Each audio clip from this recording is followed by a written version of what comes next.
శరీరాన్ని ప్రేరేపించుకొని వారి కోరికను తీర్చుకునేటటువంటి వారు లేరా? అలా చేసేవాళ్ళు ఏం చేస్తున్నారో ఇక్కడ రాయబడి ఉంది, చూద్దాం రండి.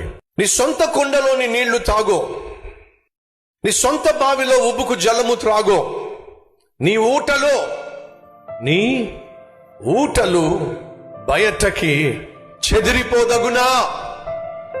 వీధులలో అవి నీటి కాలువల వలె పారదగునా?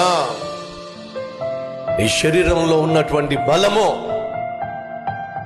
అవి ఎక్కడ పడితే అక్కడ, ఎలా పడితే అలా చెదిరిపోవడానికి వీల్లేదో. అది నీ బలం, అది దేవుడు ఒక ప్రత్యేకమైన ఉద్దేశంతో నీలో ఉంచిన బలం.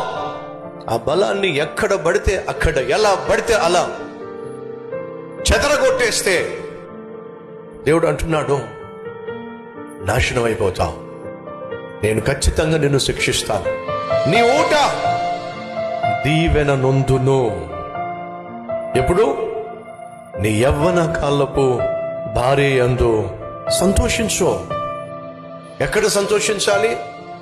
నీ యవ్వన కాలపు భార్య యందు, నీ భార్య యందు నువ్వు సంతోషించాలి. నీ ఊట, నీ బలము అది నీ భార్యకు చెందినది.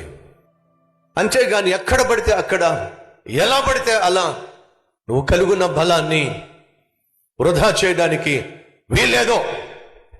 అది వాక్యం సెలవిస్తుంది.